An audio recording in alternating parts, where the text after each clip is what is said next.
नमस्कार दोस्तों। Law of one यानी एक का कानून या एक का ज्ञान, सत्र 3 जो कि हुआ था जनवरी 21, 1981। तो रा दोबारा कांटेक्ट करते हैं और उसमें कहते हैं, हम दोबारा तुम्हारे उस अनंत रचयिता के प्रेम और रोशनी में स्वागत करते हैं। अब हम बात करने के लिए तैयार हैं। तो डॉन सवाल करते हैं, आपके द्वारा बताई गई प्रक्रिया हम कर चुके हैं, क्या यह हमने सही किया है? तो रा कहते हैं, हाँ, यह काफ़ी हद तक सही है, परंतु सभी चीज़ें कार्ला के सर के पीछे हों और इस प्रक्रिया में केवल वो ही शामिल हों जिनके अंदर काफ़ी हद तक दूसरों की सेवा का भाव हो, अन्यथा इसका उतना प्रभाव नहीं पड़ेगा। हम दोबारा यह कह रहे हैं कि इस प्रक्रिया में कोई भी ऐसा व्यक्ति हिस्सा ना ले जो सभी चीज़ों से ऊपर उठकर दूसरों की सेवा का भाव ना रखता हो। वह किसी भी सत्र का हिस्सा ना बने, अन्यथा हम अपनी कंपन कार्ला की कंपनता के मिलाने में असमर्थ हो सकते हैं। तो डॉन कहते हैं, क्या हम बाइबल, मोमबत्ती और धूप बत्ती को इधर या उधर करें? तो रा कहते हैं, हाँ, ये ठीक रहेगा। तो फिर डॉन कहते हैं, क्या ये जगह ठीक है? तो रा कहते हैं, जरा धूप की दिशा ठीक कर दीजिए, वह 20 डिग्री उत्तर के उत्तर पूर्वी दिशा में होनी चाहिए। तो डॉन कहते हैं, क्या अब यह ठीक है? तो रा कहते हैं, अपनी आंख का इस्तेमाल करके थोड़ा और महीन तरीके से रख दीजिए, जहां अच्छा संतुलन बनेगा हम आगे बता देंगे। ये धूप इसके इंसान होने की ऊर्जा को दर्शाती है, इसलिए ये ज़रूरी है कि धूप का धुआं उस दिशा में जाए जहां से ऐसा देखने में लगे कि वो उसे पढ़ रही है, और उसकी दूसरी दिशा में मोमबत्ती रख दो जो रचयिता के प्रेम और रोशनी को दर्शाती है। इससे दिमाग और भावनाओं का संतुलन बना रहेगा, जिसको तुम शांति और स्वर्ग को देखना कहते हो। यह ऊर्जा नीचे से ऊपर चलती है और संतुलन बना देती है और थकान भी नहीं होने देती।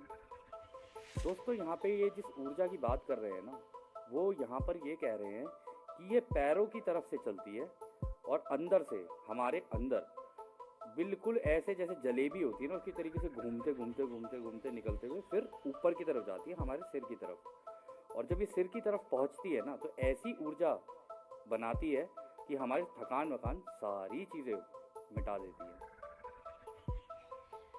फिर आगे रा कहते हैं, हम तुम्हारे इस काम की प्रशंसा करते हैं, इससे हमें इस कार्य को करने में मदद मिलेगी। तो डॉन अगला सवाल करते हैं, क्या ये अब ठीक दिख रही है? हमारी सीमाओं के हिसाब से तो ये ठीक ही है। तो डॉन फिर से बोलते हैं, पिछले सत्र में हमने 2 सवाल किए थे जो कि पिरामिड की टोपी से जुड़ा था, या कह लीजिए उसकी चोटी से जुड़ा था, और दूसरा कि आपने ये इतने बड़े बड़े पत्थर एक जगह से दूसरी जगह उठाकर कैसे रखे। हमें पता है कि ये एक के ज्ञान के आगे इसका कोई महत्व नहीं है, परंतु ये हमारा अनुमान है कि जो आप ठीक भी कर सकते हैं कि इससे पढ़ने वालों को इस किताब को समझने में आसानी होगी। हम आपके बहुत आभारी हैं इस संपर्क को स्थापित करने के लिए, और आपके सुझाव लेते रहेंगे कि आगे कैसे बढ़े। ये बस एक हमारा अनुमान था जो कि हम आपसे कहना चाहते थे। तो रा कहते हैं, हम तुम्हें दोस्त सुझाव नहीं दे सकते कि सवाल कैसे पूछे जाए, क्योंकि ये तुम्हारी आज़ादी है कि एक के ज्ञान को सीखने के लिए तुम कैसे सवाल पूछोगे। हम यह पूरी तरह से नहीं पहचानते हैं कि तुम्हारे यहाँ की सारी सभ्यताएं कैसे सोचती हैं। हम केवल उसी बात का जवाब दे सकते हैं जो पूछी जाए, बस इतना ही बहुत है। हम उसमें नहीं घुसना चाहेंगे कि तुम्हारे यहाँ सोच में विभाजन कितना है, इसलिए हम सामान्य ज्ञान ही बता सकते हैं। पहला सवाल पिरामिड के ऊपर की टोपी का है जो तुमने हमसे पूछा है। हम दोहराते हैं कि इसका कोई महत्व नहीं है, परंतु फिर भी तुम जानना चाहते हो तो हम बताते हैं। जिसको तुम महान पिरामिड बोलते हो, उसके ऊपर 2 टोपियां हुआ करती थी। एक तो हमारी रचना थी, जिसके लिए हमने ग्रेनाइट, जिसको तुम ग्रेनाइट बोलते हो, उसका इस्तेमाल किया था। ये हमने इसलिए इस्तेमाल की थी क्योंकि इसके जो गुण हैं ना, वो कांच के जैसे थे, ताकि ये वातावरण के प्रवाह के लिए एक चिमनी का काम कर सके। जब हम वहां से चले गए, पहला वाला हटाकर एक दूसरा कीमती वस्तु का लगा दिया गया, जिसको तुम सोना बोलते हो, यानी जिसके तुम वस्त्र भी पहनते हो, सोने के जो होते हैं, जो हम लोग यूजुअली गले में पहनते हैं या उंगलियों में पहनते हैं, सोने की बात हो रही है यहाँ पे। तो वो कहते हैं इससे पिरामिड के काम करने या उसकी गुणवत्ता पर कोई भी फर्क नहीं पड़ा। ये इसलिए किया गया था कि उस समय के शाही लोगों ने केवल शाही जगह के रूप में ही इसका इस्तेमाल करना चाहा। और कोई सवाल है इस प्रश्न को लेकर? दोस्तों, इससे पहले आगे बढ़े ना, हम देखते हैं कि ये कौन सी चोटी की और कौन सी टोपी की बात कर रहे हैं। तो अभी आपकी आंख के सामने ये जो इमेज आपको दिख रही है, ये जो पिक्चर आपको दिख रही है, चित्र जो आपको दिख रहा है, इसमें आप यहाँ ऊपर देख रहे हैं, ये इधर, ये जो ऊपर का हिस्सा है ना, यहाँ पे पहले ग्रेनाइट का बनाया था इन्होंने। और ये जो ऊपर है आप चोटी देख रहे हो ना, ये चोटी चोंच जैसी नहीं थी, ये हल्की सी खुली हुई थी। तो इसकी वजह से जो हवा है और जो ऊर्जाएं हैं वो ऊपर से अंदर की तरफ घुसती थी और चारों तरफ इसके अंदर एक वातावरण को बनाती थी। तो ये आपके दिखाने के लिए था। खैर, हम आगे चलते हैं। तो डॉन कहते हैं, चिमनी से आपका क्या मतलब है? इसका काम क्या था? तो रा कहते हैं, इसका काम इस इमारत के अंदर के माहौल को ताज़ा रखने का था, क्योंकि ऊपर से वातावरण की हवा अंदर तैरते हुए आती थी। तो अगला सवाल डॉन करते हैं, और ये इतने बड़े बड़े पत्थर कैसे इधर से उधर किए गए? तो रा कहते हैं, तुम्हें अपनी आंखों के सामने एक तस्वीर बनानी होगी कि ये सारी रचना हुई कैसे। एक ऊर्जा है जो कि सीमित है पर तुम्हारी समझ के हिसाब से बहुत बड़ी है। ये बात तुम लोगों को पता है पर तुमने इस पर इतना ध्यान नहीं दिया। दोस्तों, जानते हैं यहाँ पर ये किस ऊर्जा की बात कर रहे हैं? अंग्रेजी में इसको जीरो पॉइंट एनर्जी कहते हैं। आगे जाके राय इसको कहेंगे इंटेलिजेंट एनर्जी, यानी बुद्धिमान ऊर्जा। इस ऊर्जा के अंदर बुद्धिमानी होती है, मतलब दिमाग होता है अपना। आपने इस ऊर्जा को पक्का देखा होगा। और कैसे?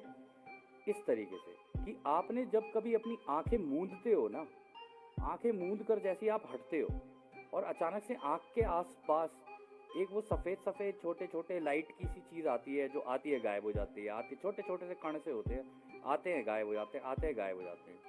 तो ये हमको और आपको ऐसा लगता है कि इस खाली हवा के अंदर केवल हवा है।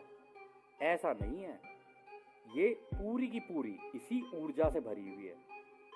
ये आपको दिखती इसलिए है क्योंकि जब आप आंखें मूंदते हो ना, उसके बाद जब आप आंखें खोलते हो तो आंखें खोलने पर आपकी आंख ना एक एडजस्टमेंट सी कर रही होती है, मतलब अपने आप का संतुलन सा बनाने की कोशिश कर रही होती है।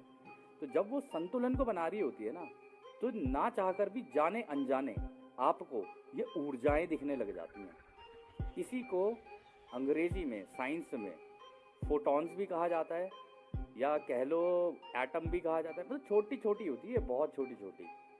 खैर, ये बताने के लिए था आपको। तो अब हम आगे चलते हैं। तो इसके आगे रा कहते हैं, इस ऊर्जा में भी अपना दिमाग है, कह लो कि ये बुद्धिमान है।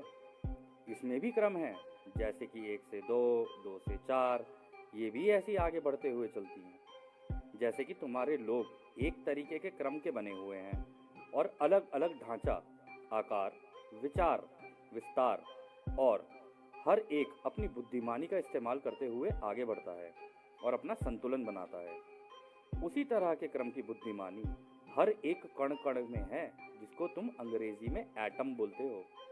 दोस्तों, इस किताब को समझने के लिए ना आपको थोड़ा सा तो अपने दिमाग का इस्तेमाल करना पड़ेगा, और जितना आप ज़्यादा दिमाग का इस्तेमाल करोगे ना, उतना ही आपको ये अच्छी लगती जाएगी और उतना ही अच्छे से समझ में आएगी। हम पूरी कोशिश करेंगे कि आपको आपके तरीके से इसको बता सकें, पर फिर भी कोशिश तो आप ही की रहेगी। आप अगर समझ पाए तो समझ जाना। एटम क्या होते हैं? एटम होते छोटे छोटे से कण होते हैं। हमारा पूरा शरीर एटम्स का बना हुआ है। हमारा शरीर, ये दीवार, हर चीज़ एटम की बनी हुई है। ज़मीन, हवा, पानी, सब एटम के बने हुए हैं, लेकिन ये बहुत ही सूक्ष्म होते हैं, बहुत ही सूक्ष्म। खैर, आगे चलते हैं। हाँ, तो वो कहते हैं कि जिसको तुम एटम बोलते हो उसमें भी होती है, फिर वो चाहे एक पदार्थ, सामान या पत्थर हो। जब कोई उस बुद्धिमानी से बात करना सीख लेता है, या कह लो कि उसकी सोच से अपनी सोच मिला देता है, तो वो सीमित ऊर्जा, चाहे वो भौतिक हो या कह लो शारीरिक हो या फिर रासायनिक हो यानी केमिकल की हो, यदि उससे आग्रह या निवेदन करें तो वह अपनी इच्छा से टूटकर या कह लो चकनाचूर होकर एक जगह से दूसरी जगह जाकर कोई भी अनंत रूप जो तुम्हारी इच्छा हो धारण कर सकती है, फिर वो चाहे किसी भी घनत्वता की हो। अच्छा दोस्तों, हमने आपको पहले भी बताया था कि घनत्वता क्या होती है। अब हमारे शरीर की घनत्वता कुछ और है। आप अपने शरीर को अगर छुओगे तो इसकी घनत्वता कुछ और है। टेबल छुओगे घनत्वता कुछ और मिलेगी, दीवार छुओगे कुछ और मिलेगी। ये सारा खेल जो है ये है वाइब्रेशन का और फ्रीक्वेंसी का, या कह लो कंपनता का। कोई चीज अगर तेजी से कांप रही होगी तो उसकी घनत्वता हल्की होगी, पतली। लेकिन कोई चीज धीरे अगर कांप रही होगी तो वो हार्ड हो जाएगी, सख्त। ये पूरा खेल घनत्वताओं का है और ये पूरा खेल वाइब्रेशन और फ्रीक्वेंसी का है। जैसे जैसे हम आगे बढ़ेंगे ना, आपको सब कुछ धीरे धीरे समझ में आएगा। तो वो कहते हैं बस ये संबंध बनाकर आग्रह करना होता है और अपनी इच्छा व्यक्त करनी होती है।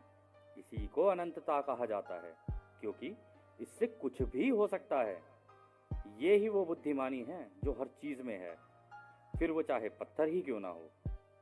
क्योंकि उस एक रचयिता ने अपनी बुद्धिमानी हर चीज में डाल दी है और प्रेम से आग्रह करने पर जैसा चाहो वैसा हो सकता है।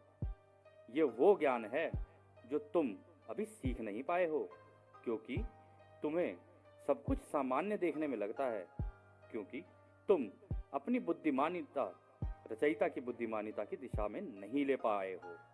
तो दोस्तों, ये जो कहानी है ना, ये है कि अगर कोई रचयिता की तरह सोचने लग जाए और धीरे धीरे ध्यान अवस्था में प्रैक्टिस करना शुरू करे, यानी मतलब एक तरीके से आप ये कह सकते हो कि अगर आप ध्यान अवस्था में प्रैक्टिस करते जाओगे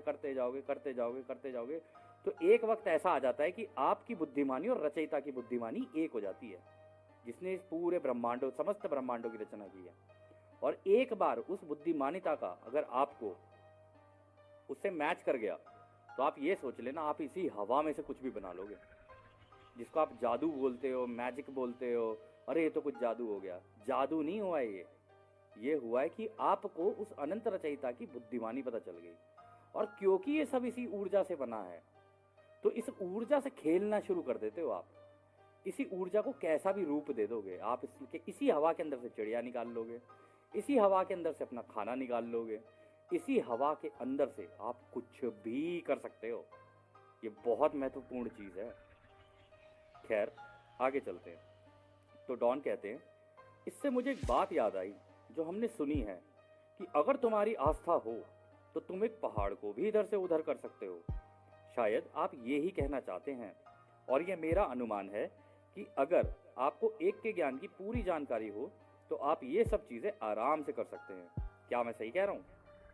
तो रा कहते हैं, ये जिसे तुम आस्था कह रहे हो ना दोस्त, ये ही तो वो मील का पत्थर है जिसको लांघना होता है, जिसको लांघकर आगे जाया जाता है। क्योंकि जैसे ही ये लांघते हैं, रचयिता की अनंतता का द्वार खुल जाता है, वरना सीमित जानकारियों को ही साबित करने में जीवन और समय पूरा निकल जाता है। परंतु तुम्हारी समझदारी या जानकारी के हिसाब से ये ठीक है कि आस्था और बुद्धिमान अनंतता एक है। हालांकि एक तो आध्यात्मिक ज्ञान है, यानी इस अनंतता की बुद्धिमानिता को जानना एक आध्यात्मिक ज्ञान है जिसको जाना जाता है, और दूसरा है जिसको माना जाता है, जो कि इसको कलम से लिखे हुए में ढूंढने की कोशिश करते हैं। तो यहाँ पे दोस्तों राय ये कह रहे हैं कि देखो, मान्यताएं तुम्हारी हो सकती हैं, जो तुम मानना चाहते हो, बचपन से मानते आए हो, ठीक है, वो तुम्हारे लिए ठीक है, क्योंकि वो तुमने सीखा है बचपन से, जो भी है।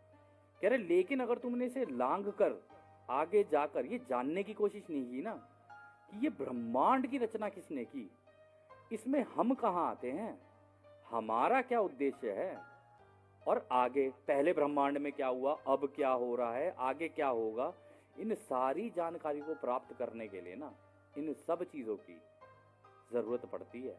और जो सब चीज़ें हैं वो है अनंत बुद्धिमानिता, उस अनंत रचयिता की। तो फिर आगे डॉन एक और सवाल करते हैं। कहते हैं, तो फिर यदि कोई एक व्यक्ति एक का पूरा ज्ञान ले लेता है और अपनी जिंदगी एक के ज्ञान के हिसाब से जीता है, तब इस तरह की इमारतें केवल अपने दिमाग की शक्ति का इस्तेमाल करके बनाना एक आम बात हो जाती होगी। क्या मैं ठीक कह रहा हूँ? रा कहते हैं, नहीं, ये ठीक नहीं है, इसमें भेद है। केवल एक व्यक्ति के दिमाग की शक्ति का इस्तेमाल और पूरे समाज की दिमाग की शक्ति का इस्तेमाल, इस एक के ज्ञान को लेकर ये काम करना, इसमें फर्क है। पहली स्थिति में एक व्यक्ति जो पूरा पवित्र हो एक पहाड़ को हिला सकता है, परंतु पूरा समाज यदि रचयिता की एकता को समझकर ये काम करता है तो वो पहाड़ों को हिला सकता है। इसके लिए जिस घनत्वता को समझना होता है वो प्रेम की होती है कि ये प्रेम कैसे काम करता है, और जिसे प्रेम का ज्ञान हो जाए उसको ये समझना होता है कि ये रचयिता की रोशनी कैसे काम करती है। जो रोशनी के ज्ञान को समझ लेता है वो एक के ज्ञान की तरफ बढ़ चलता है, और जो एक के ज्ञान को समझकर आगे चलता है वो अमर होने के ज्ञान की तरफ बढ़ जाता है। हम इसके आगे का नहीं बता सकते, क्योंकि एक बन जाने के बाद सब बन जाना होता है, क्योंकि सब बन जाना ही परम ज्ञान है। हम भी उसी की तरफ बढ़ रहे हैं, परंतु अभी भी हम राही हैं, यानी एक का ज्ञान। हम भी निरंतर आगे बढ़ रहे हैं हमारे भाइयों, और तुम भी धीरे धीरे निरंतर आगे ही चल रहे हो। तो अगला सवाल डॉन करते हैं, तो क्या पिरामिड आपके ग्रहों के समूह के लोगों ने मिलकर साथ में बनाया था? तो रा कहते हैं, ये पिरामिड हमने अपनी सोच की शक्ति का इस्तेमाल कर बनाया था। पहले उसका खाका अपने दिमाग में बनाया और फिर धरातल पर उतार दिया। अगला सवाल डॉन करते हैं, तो इसका मतलब है कि ये पिरामिड आपने अपनी सोच को केंद्रित करके एक ही जगह पर बना दिए, बनस्पत इसके कि पत्थरों को एक जगह से दूसरी जगह करके। क्या मैं ठीक कह रहा हूं? तो रा कहते हैं, ये पिरामिड हमने कभी ना मरने वाले अनंत टिकने वाले पत्थर से बनाया है। बाकी के पिरामिड्स पत्थरों को एक जगह से दूसरी जगह ले जाकर बनाए गए हैं। तो डॉन कहते हैं, ये अनंत पत्थर क्या होता है? तो रा कहते हैं, अगर तुम विचार के आकार के सिद्धांत को समझ जाओ तो तुम्हें पता चलेगा कि वो केवल एक नियमित आकार है, ना कि ऊर्जा की तरंगे जो कि हर चीज में होती हैं, चाहे वो एक पत्थर ही क्यों ना हो।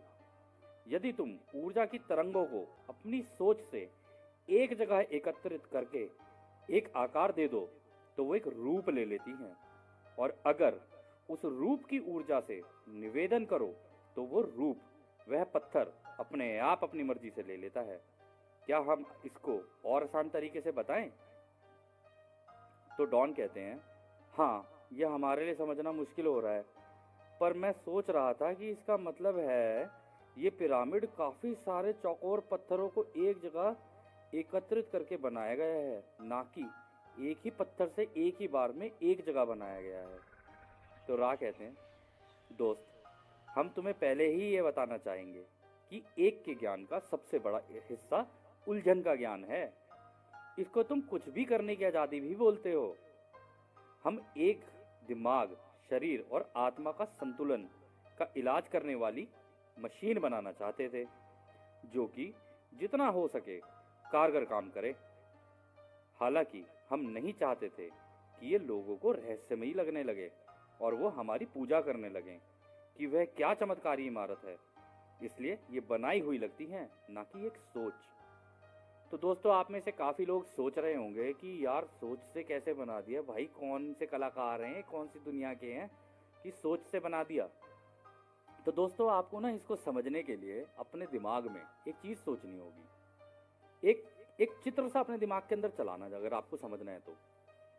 देखो इन्होंने क्या किया, इनको ये समझ में आ गया कि रचयिता ने रचना कैसे की है, और इस पूरे ब्रह्मांड में सबको यही सीखना होता है कि रचयिता ने जो ये रचना की है हम कैसे कर सकते हैं।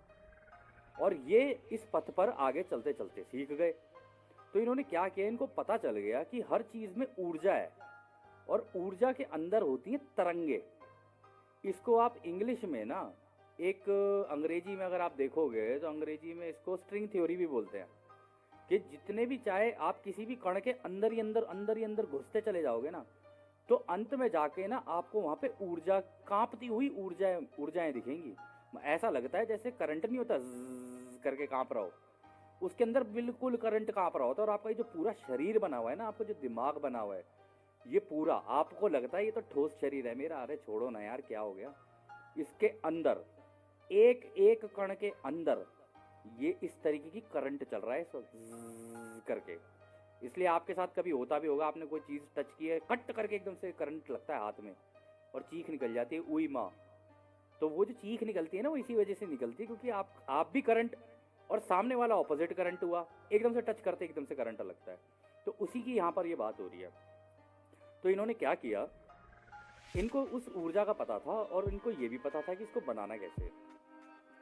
तो इन्होंने क्या किया, इन्होंने पहले जितनी भी, अगर इस चित्र के द्वारा अगर बात करें, इस चित्र को देखना आप देख रहे हो यहाँ पे नीचे की तरफ इतनी मिट्टी मिट्टी मिट्टी मिट्टी पड़ी हुई है। तो इन्होंने क्या किया, इन्होंने पहले इस मिट्टी की सोच से, उन तरंगों से अपनी सोच मिला दी, क्योंकि ये सोच का खेल है पूरा, और जो अपनी सोच पर काबू पा लेता है ना, उस काम को कर सकता है। तो इन्होंने इस मिट्टी को ये बोला कि, आग्रह किया कि तुम ना एक चौकोर पत्थर बन जाओ। तो वो एक चौकोर सा पत्थर बन गई, मतलब बिल्कुल ऐसे जैसे अगर इस पे ऐसे करें ना, ये चौकोर सा कर दे, चौकोर कर दो आप इसे, बिल्कुल ऐसे चौकोर कर दो, इधर से इधर इधर से इधर। अब उसको चौकोर करने के बाद इनके दिमाग में जो चित्र था, मतलब ये पिरामिड का जो चित्र था, इसके अंदर की सारी चीजें, मतलब अंदर का जो कमरा कहाँ होगा, इसके अंदर हवा कहाँ से घुसेगी, खिड़कियां कहाँ लगेंगी, ये वो सारी चीजों का चित्र अपने दिमाग में बनाया और आग्रह किया इस पत्थर से, उसकी ऊर्जा से, कि ये जो चित्र हमारे दिमाग में है ना, तुम इसका रूप ले लो। और जैसे ही इन्होंने आग्रह किया, क्योंकि सारी चीजें इस पूरे ब्रह्मांड में प्रेम पर चलती हैं, तो उस ऊर्जा को भी समझ में आया कि ओ, हमसे कुछ मांगा गया है। तो जैसे ही उन्हें लगा हमसे कुछ मांगा गया है, तो उस पूरे चौकोर पत्थर पे से बाकी मिट्टी पूरी सारी जमीन पे गिर गई और केवल पिरामिड खड़ा रह गया बस। ये पूरा का पूरा स्ट्रक्चर ऐसे बना है। पर लोगों को ये लगता है कि बड़े बड़े पत्थर उठा के यहाँ रखे गए हैं, नहीं, इसका पूरा स्ट्रक्चर पहले उन्होंने पूरी इमारत के जितना कुछ था पहले अपनी दिमाग में बनाया, उसके बाद वो सोच इसको दी, सोच दी। ये बिल्कुल ब्लूप्रिंट की तरह है कि आप जैसे घर बनाते हो ना, पहले आप उसका ब्लूप्रिंट बनाओगे, आप कहोगे जी हाँ मेरी किचन यहाँ होनी चाहिए, मेरा बाथरूम यहाँ होना चाहिए, बच्चों की पढ़ाई का कमरा यहाँ होना चाहिए। बिल्कुल उसी तरीके से इन लोगों ने वो किया। और जब ये किया ना और इसको चित्र को पहुंचाया इसकी तरफ, तो वो जितनी मिट्टी थी ना, सारी की सारी अपने आप ही इधर उधर गिर गई और पूरा का पूरा स्ट्रक्चर खड़ा रह गया। हम आशा करते हैं कि आपको ये समझ में आया होगा। अगर नहीं भी आया है तो इसको सेशन को आप दोबारा सुनना, इस सत्र को दोबारा सुनना, आपको समझ में आ जाएगा। खैर, हम आगे चलते हैं। तो डॉन कहते हैं, तो इसका मतलब ये है जो पिरामिड है और खासकर कि ये बड़ा वाला मुख्य रूप से एक इलाज करने की मशीन थी, और यहाँ पर जो व्यक्ति इलाज करेगा उसका भी प्रारंभिक रूप से तैयार किया जाता था इस इलाज को करने के लिए। क्या ये दोनों एक ही बातें हैं? तो रा कहते हैं ये दोनों एक ही काम की दो बातें हैं। ये इलाज की प्रक्रिया को करने के लिए पहले जो इलाज करेगा ना, उसको पवित्र करने के लिए होती है। पहले वो पवित्र होगा इसके अंदर, तब वो इलाज कर पाएगा दूसरे का। और इस काम को करने की इच्छा का सुझाव या झुकाव होना बहुत जरूरी है। ये सारी ऊर्जाएं इलाज करने वाले के अंदर से होती हुई जिसका इलाज हो रहा होता है उसमें जाती थी। इसलिए इलाज करने वाले के दिमाग, शरीर और आत्मा का संतुलन जरूरी था। ये दोनों चीजें एक दूसरे से जुड़ी हुई हैं। तो अगला सवाल डॉन करते हैं, तो क्या ये पिरामिड के आकार का भी इसमें कोई बड़ा महत्व है?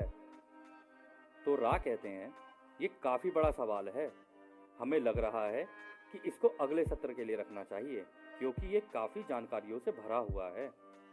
शुरुआती तौर पर पिरामिड के दो काम हैं इस तैयारी की प्रक्रिया को लेकर। एक तो इसका शरीर से लेना देना है। शरीर को तैयार करने से पहले दिमाग को तैयार करना होता है। ये ही वो चीज़ है जिसमें तुम्हारी सभ्यताओं के लोगों में काफ़ी लोग अभी भी निपुणता हासिल नहीं कर पाए हैं। जब अपना चरित्र और अपना व्यक्तित्व दिमाग जान लेता है, यानी जब खुद को जान लेते हैं, तब शरीर को जानना होता है।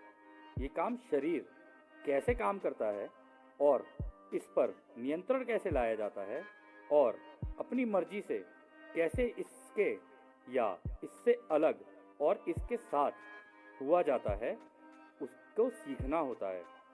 ये काम पिरामिड में नीचे जाके किया जाता था। सारी इंद्रियां बंद कर दी जाती थी। ऐसा हो जाना होता था कि जैसे मान लो कि तुम मर गए हो और दूसरी जिंदगी शुरू हो गई हो। तो दोस्तों, यहाँ तक ही था ये सत्र। आगे के सत्र में देखते हैं इस एक के ज्ञान में और क्या क्या नई नई चीज़ें हैं जो कि हम सीख सकते हैं। आपका बहुत बहुत धन्यवाद दोस्तों। जैसा कि राह कहते हैं, अब हम आपको उस अनंत रचयिता के प्रेम, रोशनी, शक्ति और शांति में छोड़कर चलते हैं आदने आदने। धन्यवाद दोस्तों।